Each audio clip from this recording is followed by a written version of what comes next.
yourself on the back, take a deep breath, and make no mistake that you are right here, right now, for a reason. Welcome to the On Purpose podcast, where together we will empower ourselves and others to live life with more passion and purpose. Jared, how are you doing this evening? I'm great after that intro, Mr. Ali. I love hearing that, and it gets me excited to be back with you. Currently out on the road, getting ready to teach up in Montana, so I'm missing my guys. So I love being able to connect and get back with you, and let's deliver a great message to all our listeners. We were talking about the numbers off air a little bit, and it's blowing me away that so many people are jumping on board already. I'm not surprising because I think when we sit down, we have ideas. It's good stuff, but I'm very humbled that they're trusting us on this journey.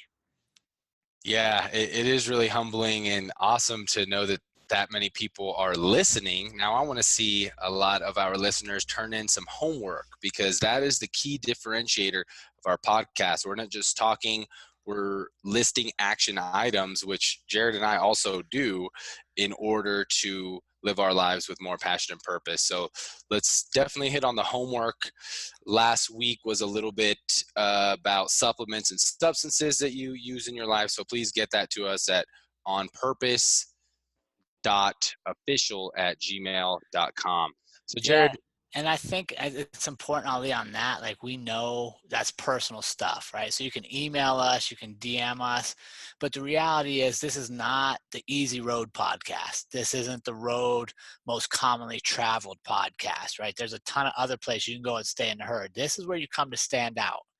And part of standing out is we take inventory, we assess ourselves, we look at what's helping us, what's hurting us, and we share it.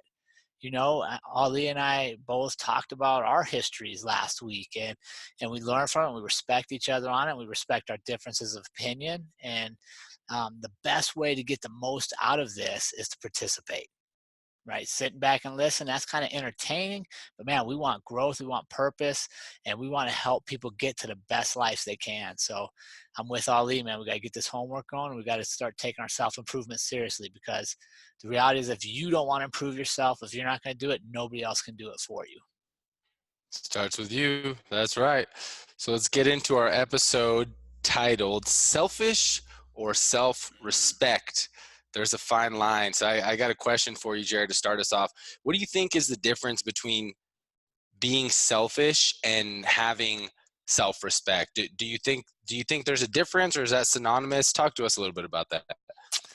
Now, that's a good question. I think there's a big difference between being selfish and setting respectful boundaries for yourself.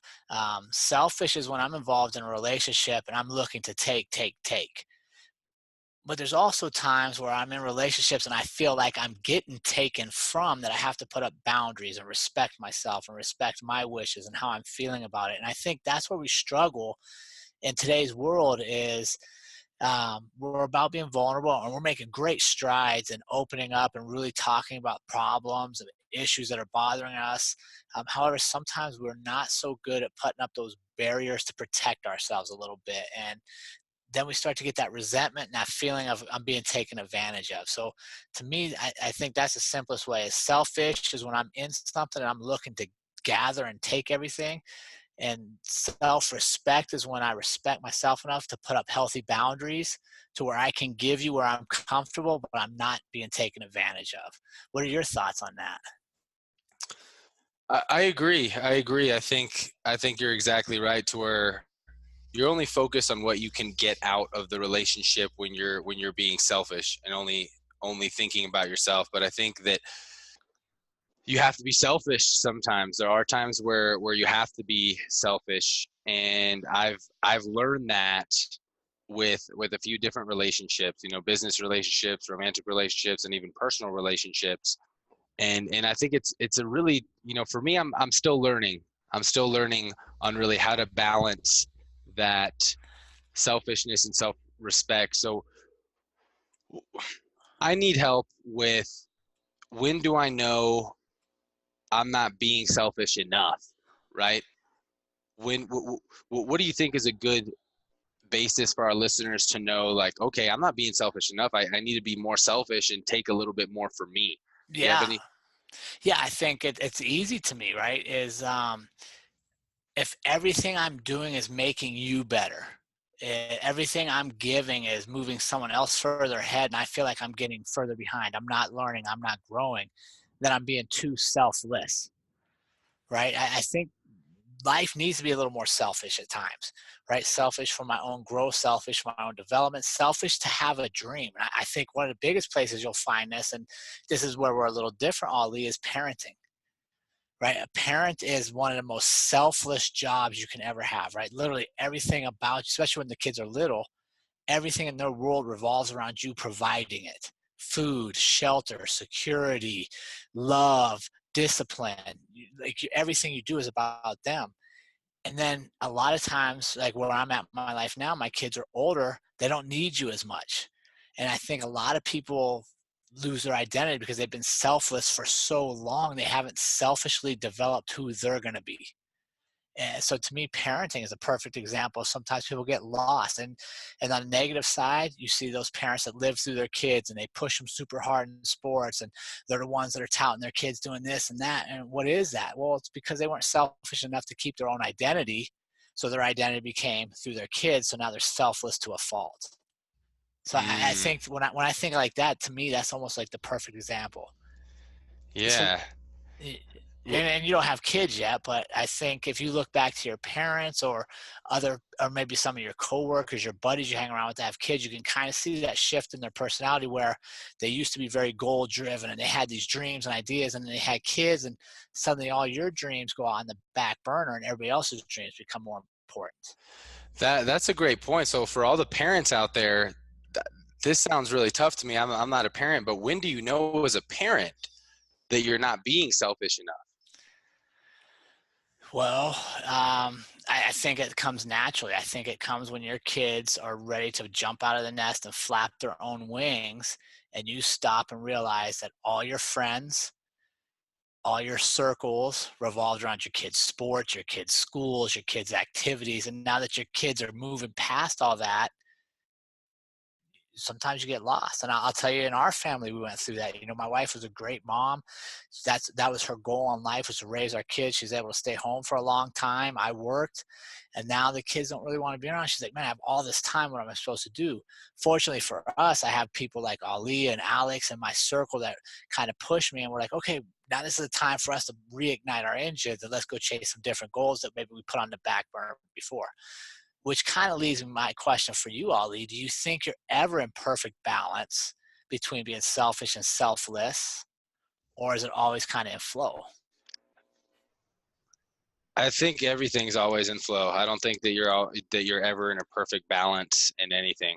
So I think that it's always a balancing act, and that when you see things are getting in balance, you need to do a little bit more of the other, and so on. So for me, I'll give a specific example.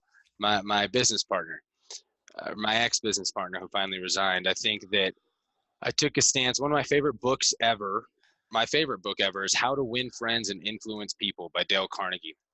And there's a lot of principles in that book that really avoid any type of negativity.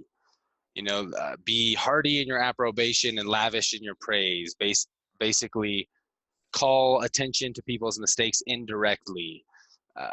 Really be only positive reinforcement. And I think that I went too far on one side for a really long time, to where I chose not to embrace things because I was trying to be so selfless, to where I didn't want to hurt anyone's feelings. I didn't want to have those real difficult conversations because I was being so selfless and thinking that I could indirectly call attention to his mistakes or people's mistakes, and I could make it up, right? And now in retrospect, I'm like, man, I wasted a lot of time, not necessarily being self, not because I wasn't selfish enough, but because I was being too selfless, and thinking like, that's okay, that's okay. So it's definitely always a balancing act, in my opinion. And what happened? Let me follow up with that because I think you're right on the cusp of a very big point for our listeners to catch. Is when you started, what emotion did you start feeling when it made you realize you were being too selfless? What was the emotional trigger that made you think, wait a second, I gotta look at this. Wait, I'm being way too selfless. What were you feeling?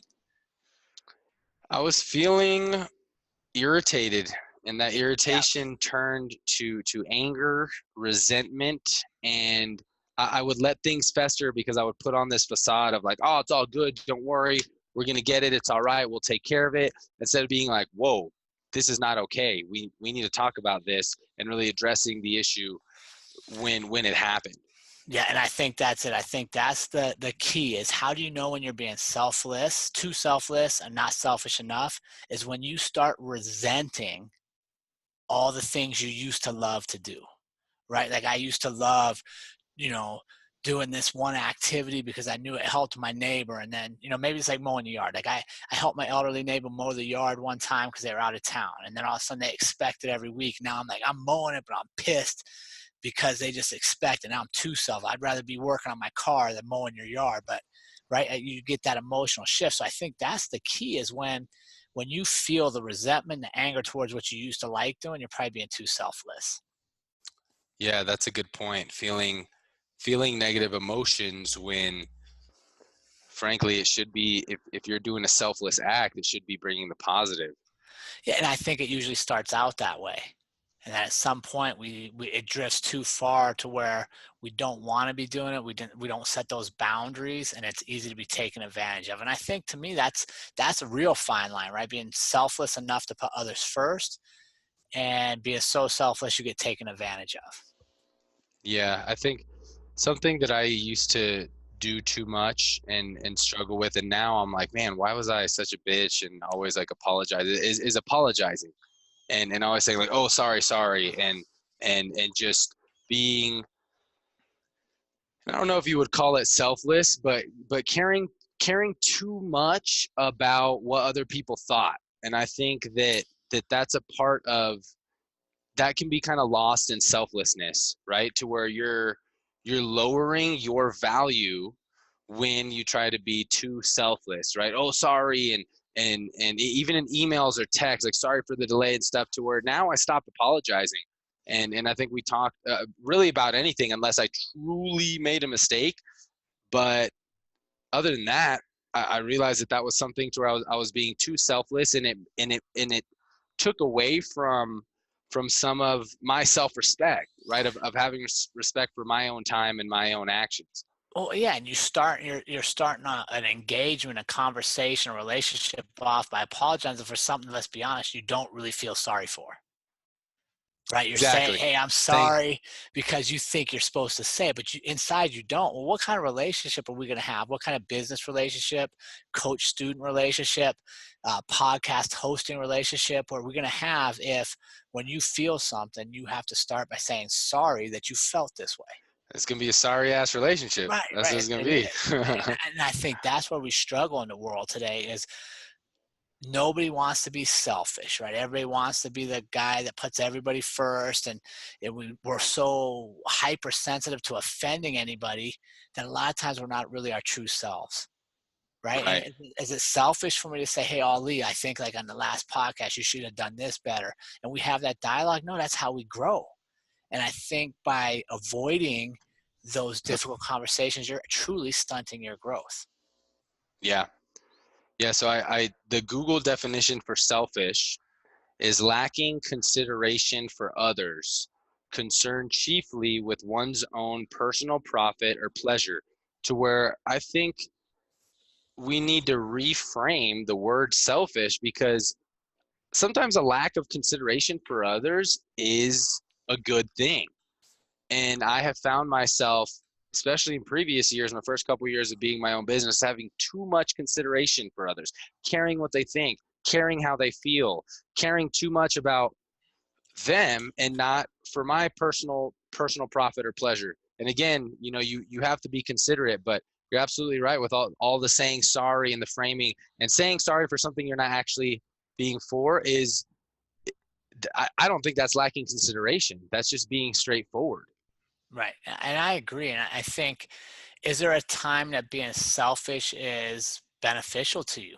Is there a time that say is being selfish beneficial to your family? Yeah, I think it depends. It depends on the context. I think it depends on the context. For example, if I had a family of my own, right, kids and You wife do, and dude. You got everything. the On Purpose podcast family. I was Yeah, yeah, you know what I'm saying. like, So if I had a family for like at home, the mom and the wife and kids and everything, it may be considered selfish working later hours, right? But it may be a selfish act depending on how you want to look, what perspective you want to look at it at. Is I want a better life for my family. You know, I want a better life. I may miss a couple games here and there because I'm traveling for business. Again, it's that balancing act. But I think at the end of the day, that we we need to be more selfish. At least a lot of people that I interact with, I find myself saying, don't apologize a lot. Don't apologize to my Toastmasters group or people that I'm doing business with. Hey, no need to apologize, because we're so concerned about, maybe not even necessarily concerned about having consideration for others, but concerned with if people think we have consideration for others. yeah, exactly. We're getting caught up in the context and the appearance versus the actual sincerity. And I'll tell you, I mean, both you and Alex are about to embark on one of the most selfish things you can do, and that's mixed martial arts fighting. Which I'll be honest with you is why I kind of got out of it when I did, is it just didn't mesh with where my spirit was naturally going, right? And I'll tell you, MMA is very selfish, and it's very different than jujitsu because of this. When you go to jujitsu, you and I can roll, and I'll give and take with you, and we'll share, and we'll both learn, and we walk away because we're there giving. Like jujitsu is more giving. MMA is pretty much about taking. Like when it's our rounds to spar, like I have to dominate you, especially if I have a fight on the books. Like I'm not in there to help coach you and help you get a little bit better. Like I have to dominate you because I'm training for a specific event, which this person is going to try to dominate me. So, so to me, those are two perfect examples. MMA is a lot more selfish. You know, it's your workout, it's your diet, it's your nutrition, it's your one-on-one coaching. It's what you're getting from the class. Whereas you come to jujitsu and it's more about, hey, you know, smack hands, let's roll a little bit, we'll talk a little bit. It's just a completely different uh, mindset going there. And I think both of you guys got to be prepared for that, because as you are very selfless in very many aspects of your life, when you say, hey, I'm fighting September 4th at Budweiser Event Center on this show, we've got to kick in a selfish gear to make sure you're prepared, because your preparation won't be prepared if you're selfless. Does that make sense? Yeah. You're going to have to do that. Now, let me tell you though, I believe, going back to your other questions about balance, I think you have seasons, right? And I think like we've been hitting on it this spring, right? The Garden of Dreams, the podcast. Listen to that one if you haven't. It's got our highest listenership already, so get on it. Um, Things have seasons, right? So when I'm fighting MMA, I'm more selfish than normal. So I don't spend a ton of time beating myself up about why am I selfish right now? Why am I not giving more? Because I know this is a short window in which I have to pour into me to get the outcome I want, or to be prepared as much as I want. Then afterwards, I can always shift and give more and be more selfless. But I think one of the things that people struggle with is they're always in internal conflict trying to find that perfect balance of selfless and selfish.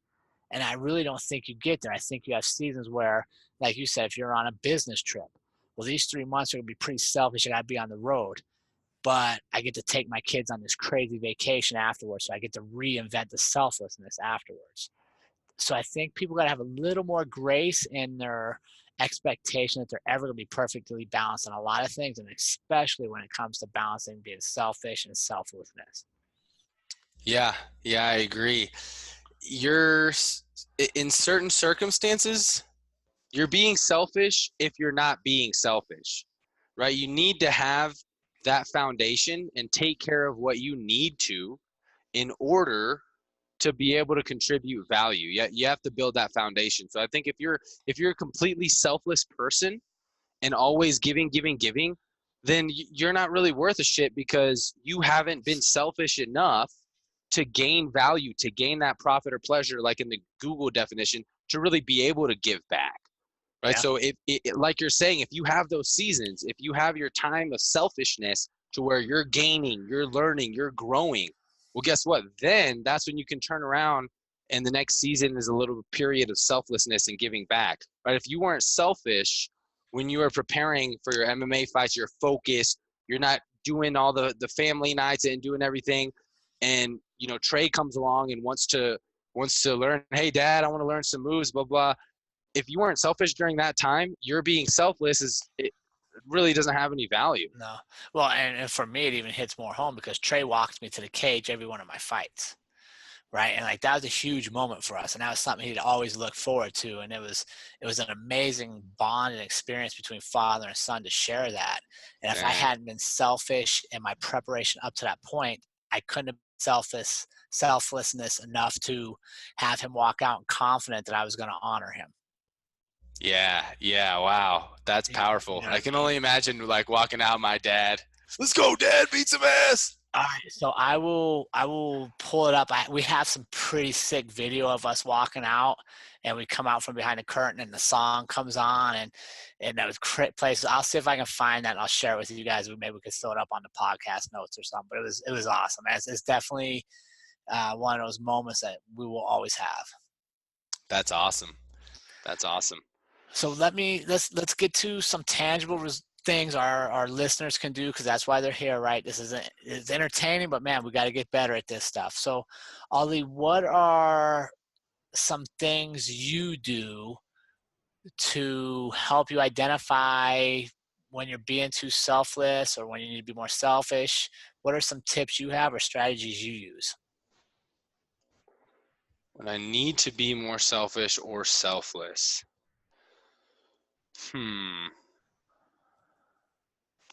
I'll be honest. I don't really have specific strategies on finding when I have to be more selfish or selfless, but I'll say this. I think that everybody should be extremely selfish with their time. Yeah. Your time, that's the only thing that you cannot get back. You cannot get back. So you need to be selfish with those hours in a sense that you are putting them where you want to go. I mean, frankly, and this may sound ridiculous to some people, but I look at my time and I'm like, I'm worth $1,000 an hour.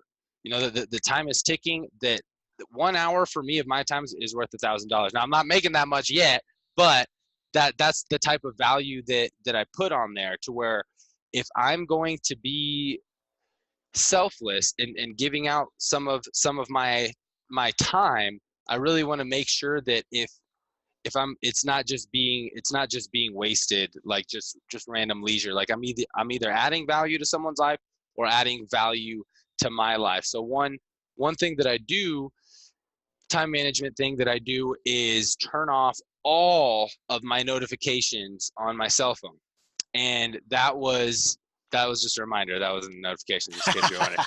And one thing that I used to fear, having a lack of consideration, right? Not getting back to someone quickly enough because of a text or a comment on whatever. And now sometimes I won't see text for like 5 or 6 hours because I don't get the pop-up. I have to open up the message and go and like, oh man, I have a few text messages. Same thing with news or notifications. Someone liked or commented on an Instagram post or whatever, because it adds up. That compound effect. You look at your phone, even if you're not opening.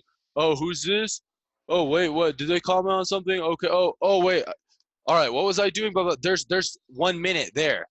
You did that 50 times in a day. That's almost an hour of just back and forth kind of thing. So I think that be selfish with your time, but realize that you being selfish with your time allows you to be selfless, because you're managing that time so strictly. That is awesome. And I'm glad I asked you that question first, because I don't think I could have answered it as well, because I think you're absolutely right. I think when you respect your time and you're selfish with your time, you have more time to bring value to others, which is selflessness. And I think that's awesome. So yeah, I honestly hadn't even thought of that until you had explained to me that. So I need to work on that as well, is turn off my notifications, because I know I'll start working on something, then I'll see, like right now, Messenger just popped up and I see myself glancing, and my mind goes, okay, what's going on over here, versus focusing. So that's something I want to do. So I think we got to learn how to respect our time, right? I think that's a key step. I think the second one that I really like to focus on is respecting my mind.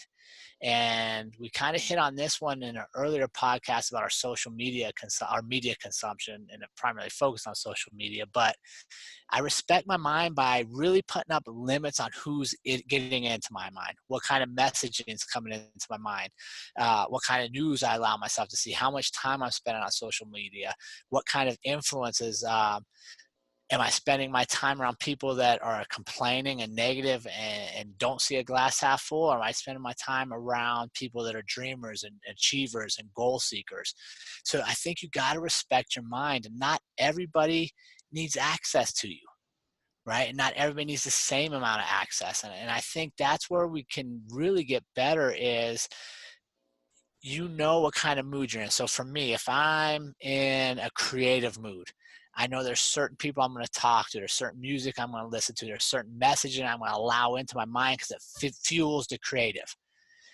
If I'm in a doubtful situation, my mind's playing tricks on me, I'm not feeling as good, I go to the reassurers in my life. And I think knowing who to go to is a big place that people kind of drop the ball, and they go to the same person over and over, and that person may be your best friend, but they may not have the tools to help you through what you're currently facing. So for me, I really take inventory of who's in my life, and then I know what they're good at, and I know when to go to them when in need, and I also know when they're going to come to me in need, if that makes some sense there. So I think you got to respect your time, you got to respect your mind. Yeah, that definitely makes sense. I mean, our mind, we better show it some respect, because that's everything, right? Everything comes from the mind, and we have 60,000 thoughts a day on average. I forgot where that I read that stat, but Alex, you might want to fact check me on that one. Around 60,000 thoughts a day.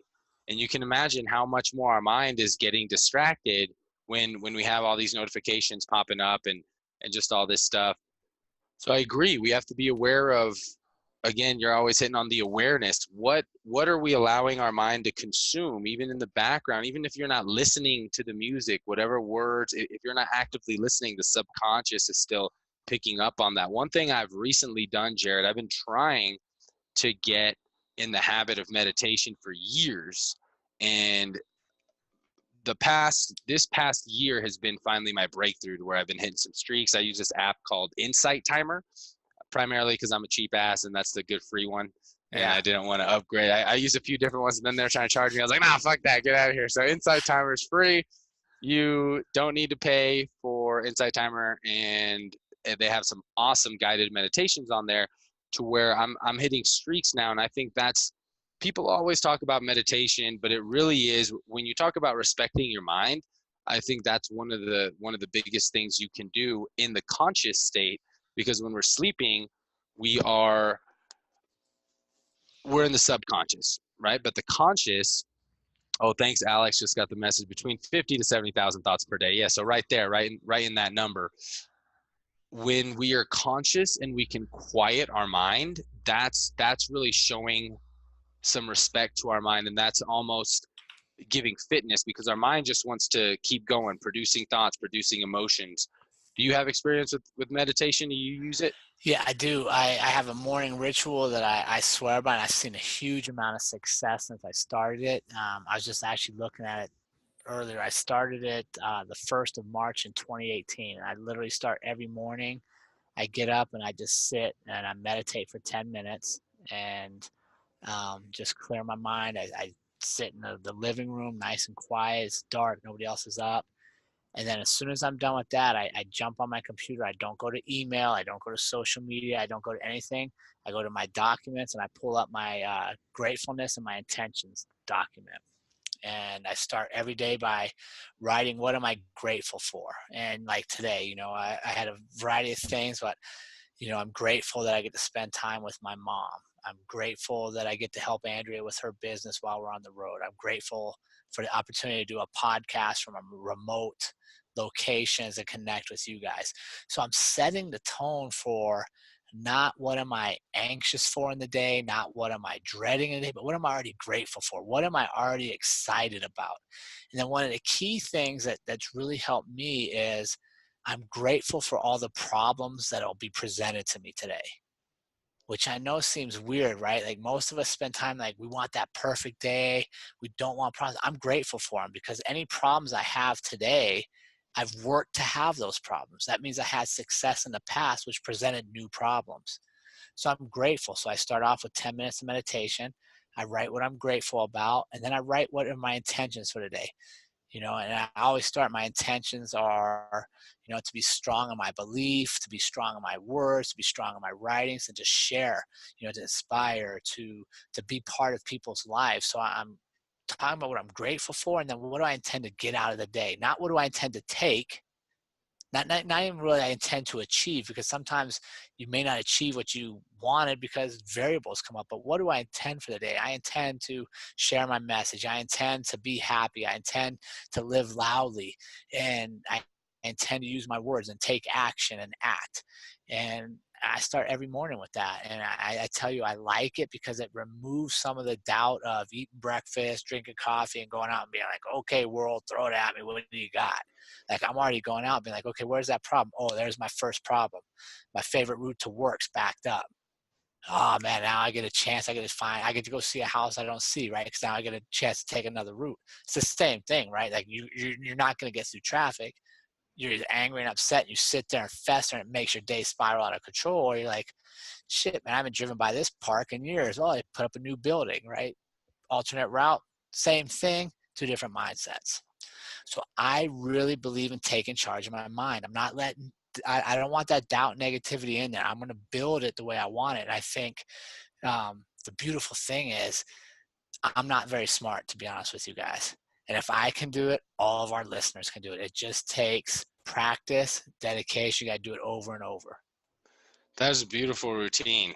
That is great. Thanks for sharing. That's living on purpose, right? You're really framing your mind. That's showing respect from your mind. There's one thing I want to touch on real quick that you brought up, which is gratitude, which I'm a huge advocate of. And I was actually at my Toastmasters meeting earlier this evening, and one of our newer members, he's never heard me speak on gratitude, or he doesn't even know that I'm a huge advocate of it.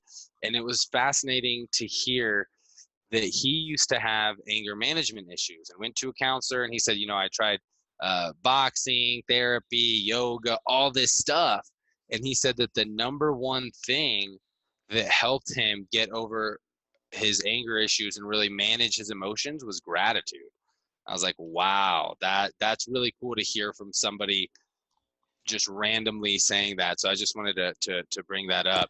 So we talked about the difference between being selfish and selfless. Sometimes when you got to be more selfish, and it sounds like we kind of have framed it around having respect for your own time and having respect for your own mind.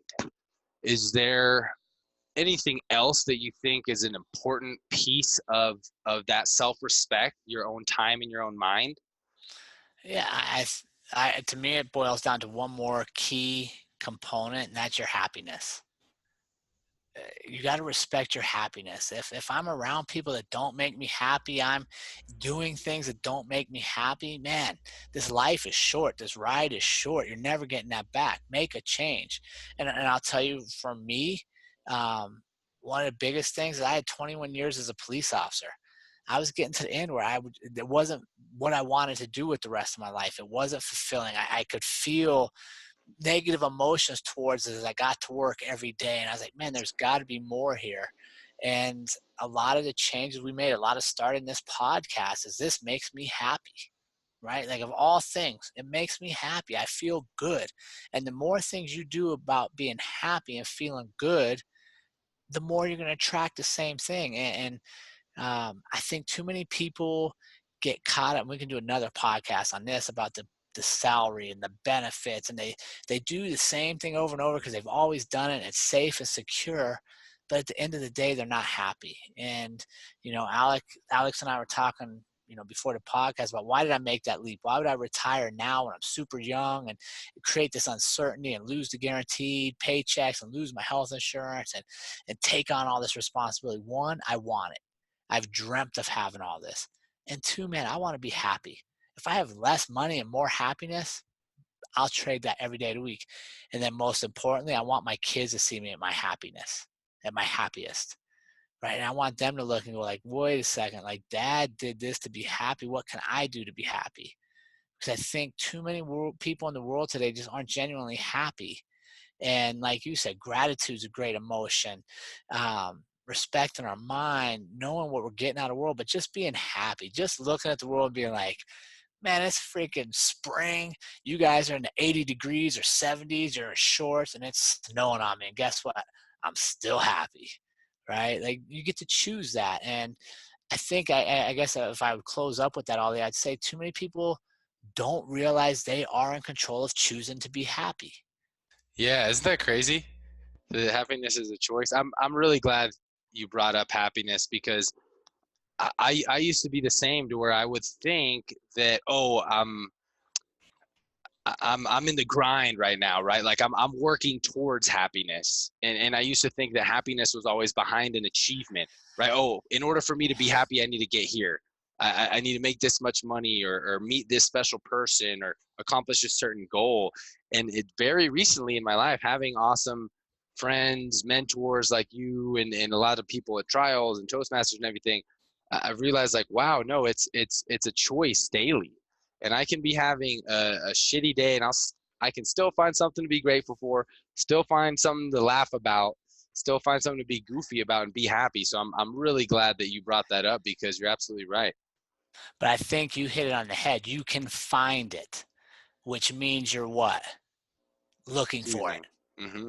right? If I'm not looking for it, I'm probably not going to find it. Or maybe I get lucky and my boy Ali or Alex brings it into my world because he shows up with his happiness and I vibe off of it. That's cool. Every now and then you're going to need that. Yeah. But if I come out and every day I set my intentions in the morning, what am I grateful for? What are my intentions for the day? What am I happy about? Well, then I'm not letting the world decide if I get to be happy. I'm not letting traffic decide if I get to be happy. I'm not letting the weather decide or what Trump did or didn't do, right? Like I'm choosing to be happy. Yeah. And here, like you guys said earlier, Ali, man, every minute that you waste is a minute you never get back. I choose to be happy. We spent an hour on this podcast together. Like this is a happy hour. Yeah. Right? Because we choose that. And so can all of our listeners. Is it easy? No.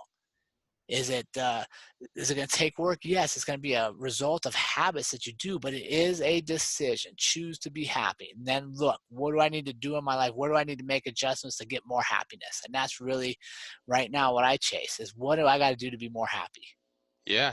And it's all cohesive, right? You made me realize that it is all cohesive. If I'm putting my hours where I want to put them, if I'm respecting my mind and feeding it what I want to feed it, then I should be happy, right? I don't understand. Like, I don't watch the news. I don't No. watch the news. And let's not go too far in that rabbit hole. They can hit up the media consumption podcast. Yeah, What they can episode hit was that that? up, but it's 3, crazy right? how many people will watch things that don't make them happy and they don't even realize it. That they watch stuff to just go and argue and get heated, and it's like, wow, why are you choosing that, right? So I think Yeah. you're absolutely right.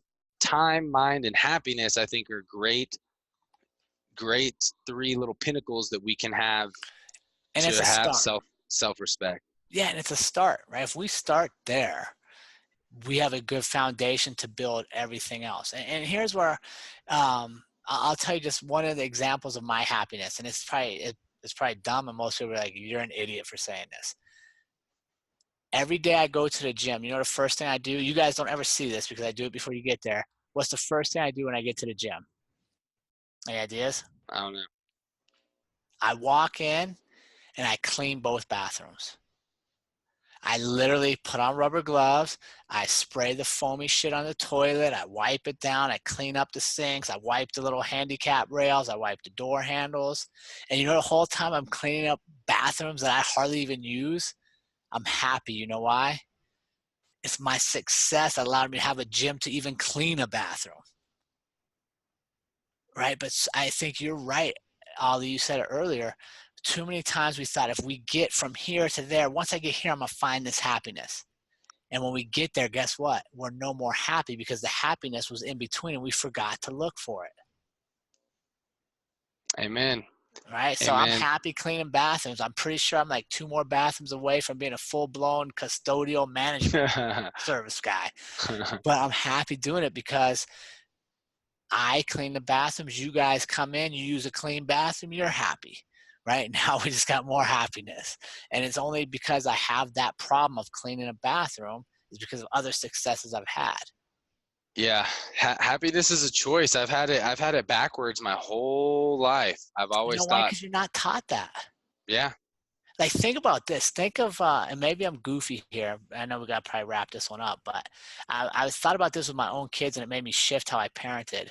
A lot of times, the day after Christmas is like one of the least happiest days. Hmm. Right? Like, think back to your childhood. On Christmas, you wake up and you're happy, right? Because you're like, oh, Santa brought me this thing. Then you open it, and if your parents bought the wrong color or the wrong one or wasn't the exact model, the day after the day after Christmas, when you're not getting it because they got you the wrong one, it's kind of that letdown, right? You're like, oh man, like my parents, I wanted this bike. My parents bought me a 10 speed. I didn't want a 10 speed. I can't ride dirt bikes with that. And you're like, oh. And for me, I saw that my own kids were like, we thought we got them the best stuff for Christmas. And they're like, oh, it's cool, but I really wanted one of zipped. And you're like, fuck that. We're going on vacations from now on for Christmas. Like, you're getting experiences, no more toys under the tree. Yeah, it's crazy. And when you place your happiness on something that's in the future or some type of material subject, it's that never ending cycle, right? And I feel so grateful and privileged to have met so many amazing people that have happiness within, because honestly, Jared, if I don't hit any of my goals that I have written down, financial goals, MMA goals, if I lose any fight that I do, all of that, I truly believe that I already have the happiness within. I already figured it out, Yeah. that I finally got there.